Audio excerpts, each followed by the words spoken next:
Muchas gracias al doctor Luis por su conferencia.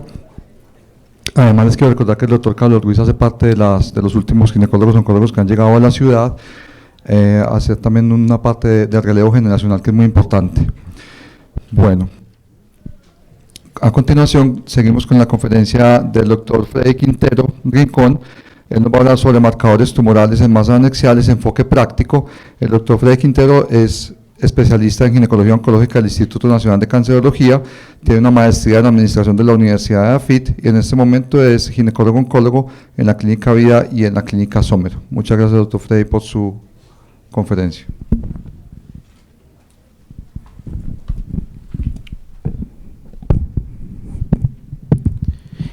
Bueno, buenas tardes a todos, mil gracias a la asociación por la invitación a compartir con ustedes esta conferencia.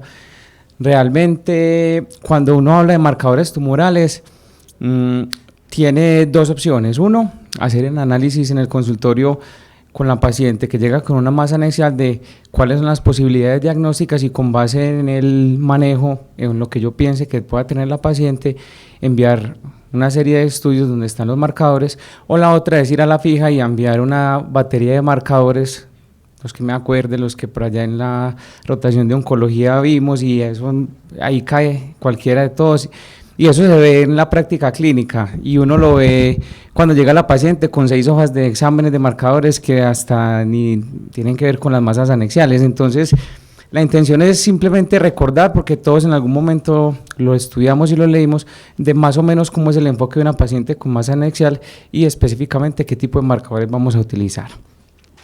Para uno hablar de masas anexiales, se tiene que ubicar de cuáles son los tipos histológicos y cuáles son las células ováricas que me pueden generar un tipo de tumor. Finalmente, el miedo de nosotros cuando nos enfrentamos a una paciente con masa anexial es saber si es cáncer y qué tipo de cáncer es, porque las benignas finalmente se pueden resolver solas o con una intervención quirúrgica simple podríamos terminar. Usualmente tenemos 3 tipos de células que son las que son el mayor porcentaje de cáncer que se genera a nivel ovárico, las del estroma y las de cordones sexuales y el estroma, que son las de la granulosa, las de Sertoli Leydi, los tecomas, las células esteroideas. Las epiteliales, que son las que se relacionan con mayor letalidad, que son las que usualmente por pico epidemiológico se presentan en las pacientes posmenopáusicas, y son todas las que conocemos como el seroso, mucinoso, células claras. Y las germinales, los digerminomas, el saco vitelino, carcinoma embrionario, ¿cierto? Entonces, cuando uno tiene la paciente con masa anexial, se enfoca y se imagina esta diapositiva y digo, esta paciente, ¿cuál de estas posiblemente sea la opción en la que vamos a buscar? Entonces, los marcadores tumorales, por definición, se dice que son sustancias producidas o por las células tumorales o por el organismo como respuesta al tumor. Se puede detectar en suero, pero también hay otros fluidos que nos permiten tener la opción de detectar marcadores tumorales, específicamente en el ovario no, pero sí orina, líquido amniótico, uno podría tener la posibilidad de obtener muestras para marcadores tumorales. No solamente nos ayuda en el enfoque cuando la paciente llega con una masa anexial, sino que para nosotros es muy útil definir la evolución de la paciente, los marcadores en la mitad del tratamiento, final del tratamiento y para su seguimiento. Y recordar que la sensibilidad de especificidad nunca es del 100%. Uno quisiera y soñaría con ese marcador que tuviera esa sensibilidad de especificidad, pero cuando uno habla de pruebas diagnósticas es casi imposible tener una prueba con ese rendimiento, y a veces de pronto asumimos en la práctica clínica que las pacientes con elevación de algunos de los marcadores, eso es un sinónimo de cáncer, y recordemos que no necesariamente lo es.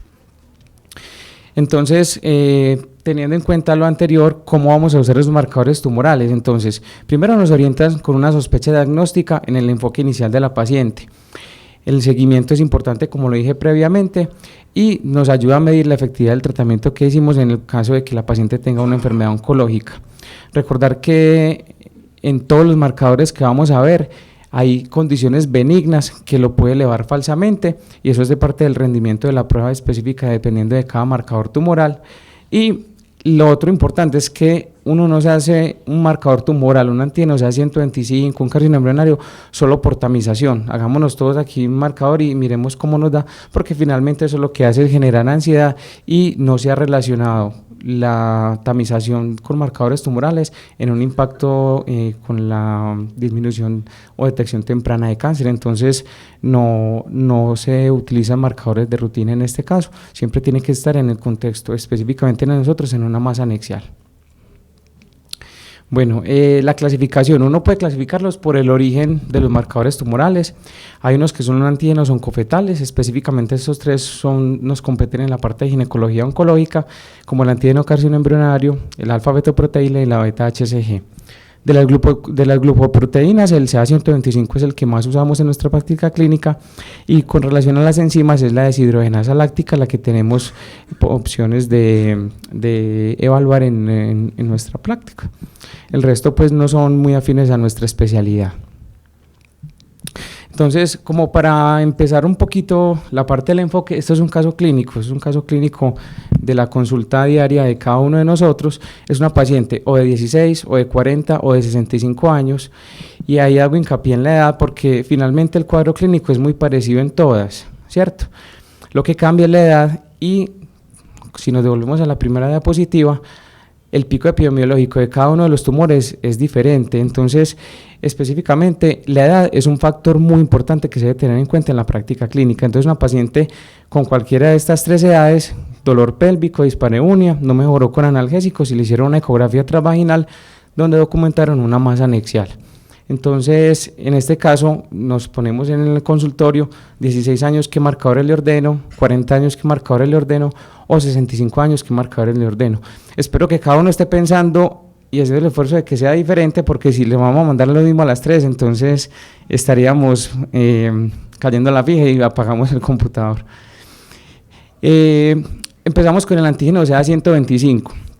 Es una proteína, usualmente se eleva en tumores ováricos, y vamos a ver que la relación de cáncer de ovario con la elevación del antígeno es alta, pero recordemos que también tiene que ver con el epitelio celómico, o es una glucoproteína que se produce en el epitelio celómico. ¿Dónde hay epitelio celómico? Desde el endocervix, pasando por el endometrio, trompas, ovarios, peritoneo, pericardio, pleura. Entonces, cualquier cosa que irrite cualquier célula del epitelio celómico nos puede elevar el CA125, sea o no cáncer. Tengámoslo en cuenta para el enfoque diagnóstico.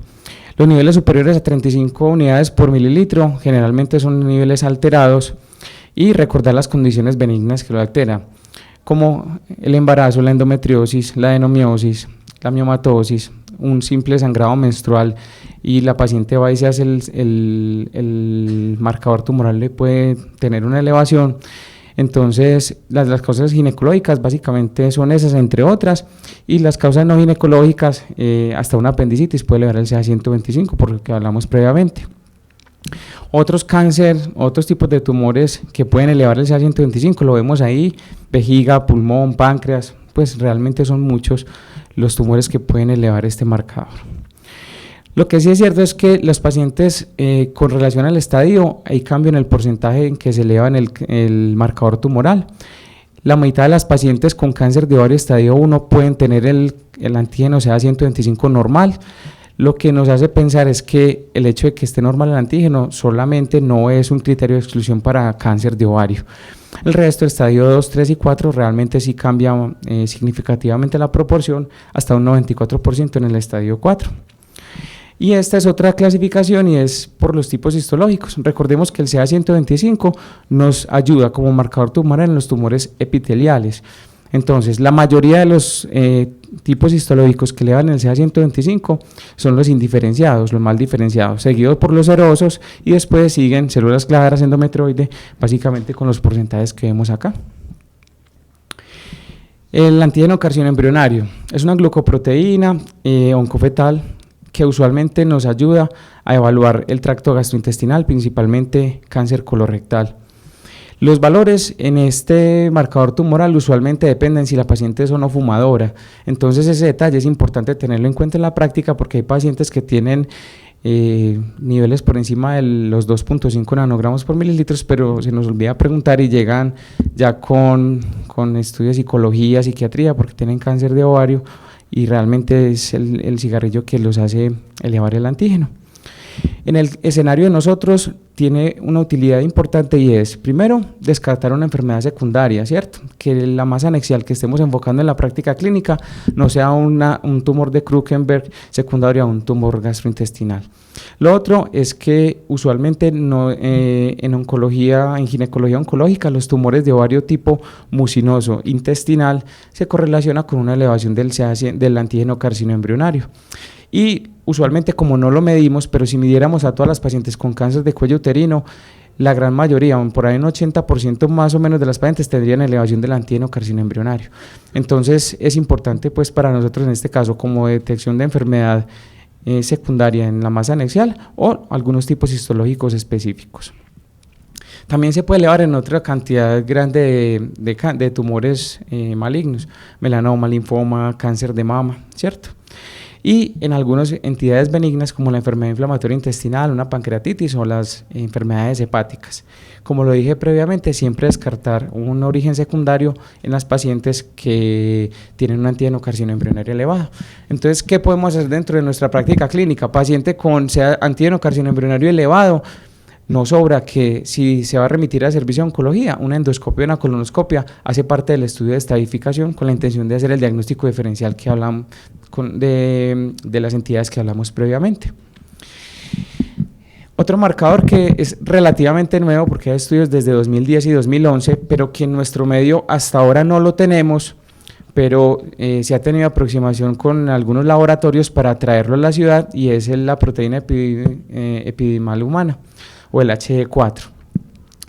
Usualmente es una proteína ácida sérica nuclear, se identificó por primera vez en el epidídimo distal, pues de ahí su nombre. ¿Qué ventaja tiene con relación al CA125?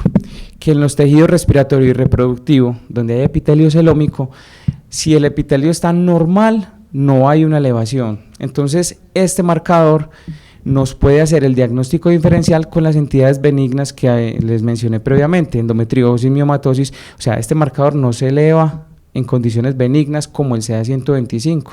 Eso es algo muy importante. Solamente se eleva pues, específicamente cuando hay cáncer de ovario, ¿cierto? Entonces, nos hace un diagnóstico diferencial y nos hace depurar un poquito la práctica clínica de las pacientes con masa anexial y vamos a ver cómo se puede combinar el CA125 con el HE4. El cáncer de ovario sí produce niveles altos de HE4. La otra ventaja grande de este marcador es que nos permite evaluar las pacientes, y que se elevan. Recuerdan que el CA125 hasta la mitad de las pacientes con cáncer de ovario estadio 1 lo tenían normal, en esta no. Esta desde el principio, desde la fase donde están asintomáticas, puede tener una elevación significativa. Ahorita más adelante vamos a ver un cuadrito con sensibilidad y especificidad, pero cuando se combinan el CA125 y el HE4 se logran una sensibilidad y una especificidad importantes y que nos ayudan a identificar y seleccionar mejor las pacientes, primero que deben ir a ginecología oncológica y segundo que puedan tener un cáncer de ovario. Y por ende, pues obviamente orientar en la paciente pre y posmenopáusica cuáles son las que tienen más riesgo de presentar el cáncer de ovario. Acá vemos los valores de referencia del HE4. En las pacientes premenopáusicas, lo ideal es que esté por debajo de 70 picomoles por litro y en las pacientes posmenopáusicas menores de 150 picomoles por litro. Entonces, como vimos previamente, estamos hablando o estamos ubicados en los tumores epiteliales. El algoritmo Roma nos permite mezclar estas dos variables. Adicionalmente, nos permite definir si la paciente es pre o posmenopáusica para poder calcular un índice de riesgo de malignidad un poco mejor. Entonces, se tienen en cuenta los valores séricos de CA125 y HE4, la edad de la mujer y el estado si es pre o posmenopáusica. Entonces, ahorita les digo, porque finalmente son unos algoritmos que están diseñados, todos tenemos acceso a las aplicaciones, entonces usualmente no es sino bajar la aplicación, colocar y llenar los valores y finalmente nos va a dar o un riesgo alto o un riesgo bajo dependiendo de la paciente si es pre o posmenopáusica. es esta. Entonces, si ustedes bajan el índice de riesgo, en esa aplicación están los dos, el riesgo de malignidad de Jacobs o el ROMA, y llena los valores con la paciente que tienes. Y el resultado final es o alto o bajo riesgo, dependiendo de los valores que tenga la paciente. ¿Qué nos ha permitido este algoritmo? ¿Qué nos va a permitir cuando tengamos disponible el HA4 acá en la ciudad? Mejorar la sensibilidad y la especificidad de pacientes que van a ir a ginecología oncológica con relación al cáncer de ovario. Entonces, en este estudio se evaluó cada uno de los marcadores tumorales que se puede utilizar en pacientes con cáncer o con sospecha de cáncer epitelial de ovario, y vemos que en las pacientes premenopáusicas el ROMA tiene una sensibilidad y una especificidad que son buenas, comparándolas con los antígenos cada uno independientes, y en las pacientes posmenopáusicas también. El mayor rendimiento es en pacientes posmenopáusicas con una sensibilidad de 84% y una especificidad de 89%. Recordemos que por pico epidemiológico, el cáncer de ovario, la gran mayoría, el mayor porcentaje está en pacientes por encima de 60 años, entonces acá es donde tenemos un papel importante en la ejecución del algoritmo ROMA. La alfa-betoproteína, otro marcador tumoral, es una glucoproteína oncofetal que es muy parecida a la albúmina, se sintetiza en el saco vitelino, en el hígado fetal y en el líquido amniótico. Los niveles normales es hasta 10 nanogramos por mililitro y usualmente se eleva hasta en el 80% de los tumores germinales no seminomatosos. Entonces ya acá cambiamos de los epiteliales, pacientes mayores de 60 años, CA125H4, letalidad alta, por los tumores germinales. Vamos a ver que nos ubicamos en pacientes, usualmente pacientes muy jóvenes, por debajo de los 20 años, hasta pacientes premenárquicas, que son los que van a beneficiarse de este tipo de marcadores tumorales. El embarazo, las enfermedades hepáticas, las metástasis hepáticas, incluyendo también cáncer de pulmón, estómago, pueden elevar falsamente, o no falsamente, sino pues sí falsamente, porque finalmente lo estamos haciendo un enfoque de una masa anexial, pero realmente puede haber otro segundo primario que nos eleve este marcador. La beta-HCG, pues todos la conocemos, se produce en condiciones normales en el sincito de trofoblasto, normales menor de 5 miliunidades por mililitro, y usualmente se eleva en enfermedades trofoblásticas y en coriocarcinoma. Cabe mencionar que los disgerminomas puros, hasta un 10 a un 25% puede tener elevación de la beta-HCG, y en los mixtos hasta un 80%. Seguimos pensando en pacientes jóvenes. Entonces, en el caso clínico, paciente de 16 años, masa compleja, uno empieza a definir más o menos qué marcadores tumorales va a utilizar en la paciente. Y la deshidrogenasa láctica es una proteína enzimática que actúa pues sobre piruvatos y sobre lactatos, y su incremento refleja o puede ser actividad osteoblástica, hemólisis. No es específica para tumores del ovario. Miramos que hay muchas otras entidades que lo puede elevar. El promedio es hasta 150 unidades por litro, y miramos que pues no solo la neoplasia, sino algunos otros trastornos, enfermedades infecciosas, hematológicas, pueden elevar la deshidrogenasa láctica. En el caso de nosotros nos interesa en las pacientes jóvenes para descartar un disgerminoma. La inhibina es una hormona que es homóloga de las glucoproteínas. Usualmente se puede ver en las células de Sertoli de testículo y en las células de la granulosa y teca del ovario. Usualmente la inhibina, como lo vamos a ver, se utiliza en pacientes alrededor de los 40 años, es donde está el pico epidemiológico de tumores estromales, tanto de Sertoli leydi como los tumores de células de la granulosa. No está disponible en todos los laboratorios, y también nos es útil para el seguimiento de las pacientes que tuvieron tumores de células de la granulosa. Otros marcadores tumorales, como el CA19-9, que usualmente se eleva en el tracto digestivo superior, páncreas, vía biliar, el CA15-3, que es específico, más específico de mama, y la testosterona sérica, que no es lo usual que la mandemos como marcador tumoral, pero en ese proceso diagnóstico en la cual la paciente está alrededor de los 40 años, tiene algunos cambios de virilización o algunos acné, caída del cabello, alopecia androgenética, uno puede pensar que haya un tumor que esté produciendo anormalmente testosterona. Entonces en ese momento donde empezamos a pensar que la testosterona puede ser un marcador tumoral útil. Entonces, devolviéndonos al caso clínico, ¿qué marcadores vamos a utilizar? Entonces, a los 16 años, o esa paciente de 16 años que nos llegó con la masa compleja de ovario, en esa paciente pensando entonces, ¿qué puede tener? Puede tener un disgerminoma, saco vitelino, un carcinoma embrionario, cualquiera de los tipos histológicos germinales. Cabe mencionar que en las pacientes premenárquicas hasta un 30% de las masas anexiales se correlaciona con uno de estos diagnósticos, o sea, un tercio de las pacientes premenárquicas con masa anexial puede tener alguno de estos. Entonces, específicamente en el disgerminoma puede tener una LDH elevada con o sin beta-HCG, tumores del saco vitelino y carcinoma embrionario, como son los menos diferenciados, pueden tener todos estos marcadores elevados, la alfa-fetoproteína, la beta-HCG y la LDH, lo mismo que en el poliembrioma del colocarcinoma embrionario, y resulta que el teratoma inmaduro, que también es frecuente en esta población, los marcadores pueden estar completamente normales. El diagnóstico diferencial básicamente es por las características imaginológicas y por ese componente de neuroepitelio ya cuando se estudia el tumor en patología. Entonces, paciente de 16 años con una masa anexial, idealmente una masa anexial compleja, se debe mandar estos marcadores tumorales. ¿Cuál no vemos acá de los de rutina? El antígeno carcinoembrionario usualmente no nos es útil en esta paciente porque posiblemente no tenga un tumor epitelial, posiblemente no tenga un tumor gastrointestinal, entonces realmente no es necesario utilizarlo en estas pacientes.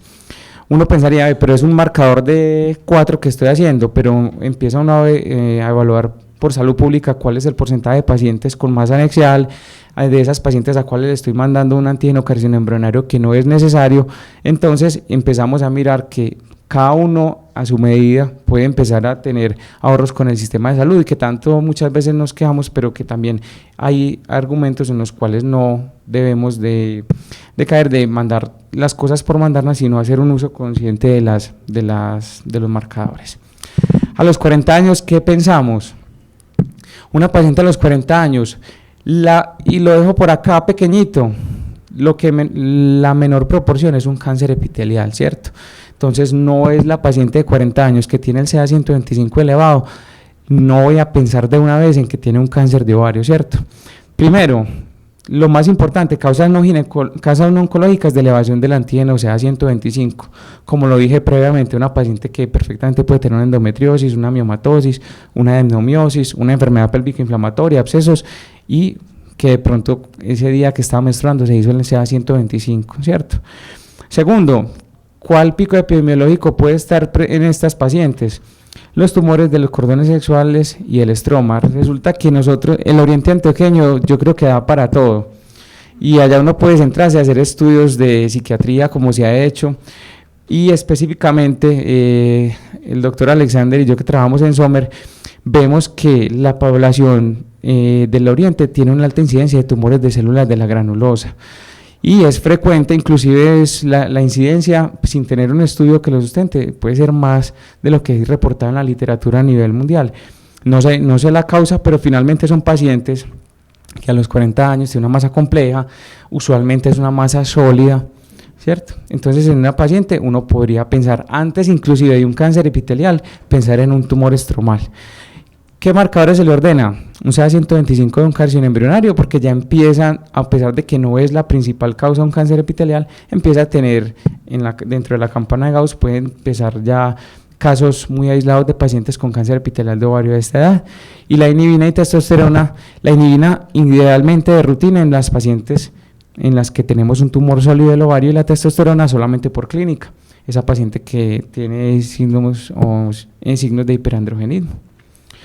Y a los 65 años, esa paciente con masa anexial, ¿qué vamos a mandar? Miren que cada vez fue disminuyendo progresivamente el número de marcadores tumorales. En esta paciente no es necesaria una alfa-fetoproteína, no es necesaria una deshidrogenasa, llegan con pruebas de embarazo, ¿cierto? Entonces, realmente, estas pacientes se benefician de un CA-125 y un antígeno carcinoembrionario. Pues estas pacientes están en el pico epidemiológico del cáncer epitelial. Entonces, si vemos que dependiendo el mismo caso clínico da la opción para nosotros pensar y hacer el esfuerzo de qué vamos a ordenar en la paciente con la intención de que se tenga un buen enfoque diagnóstico. Acá sí pueden estar todos los serosos, los mucinosos, los endometrioides, a los que realmente le tememos tanto por su alta letalidad. Entonces, para terminar, son 3 conclusiones muy básicas, y es, antes de enviar un marcador, ¿yo qué voy a buscar? sea, y los sistemas nos han facilitado mucho, que es solo dar clic y uno se siente mejor dando más clic en la consulta como a los exámenes que voy a ordenar. De forma aislada nunca mandar un marcador tumoral, es frecuente que lleguen las pacientes por algún síntoma inespecífico y que lleguen con los marcadores tumorales, incluso sin masa anexial, llegan a evaluación por ginecología oncológica porque tienen un CA-125 elevado y una ecografía transvaginal completamente normal. Hágale entender a esa paciente que no tiene un cáncer de ovario, es realmente difícil y eso genera mucha ansiedad. Entonces realmente enviar los marcadores tumorales en el contexto de la paciente y tratemos de individualizar las pacientes, no, como lo dije previamente, ordenar toda la batería, sino hacer nuestro esfuerzo, pararnos en la primera diapositiva y esta paciente qué podrá tener con relación o qué quiero descartar yo con relación a la edad y los cánceres más frecuentes por pico epidemiológico. Muchas gracias.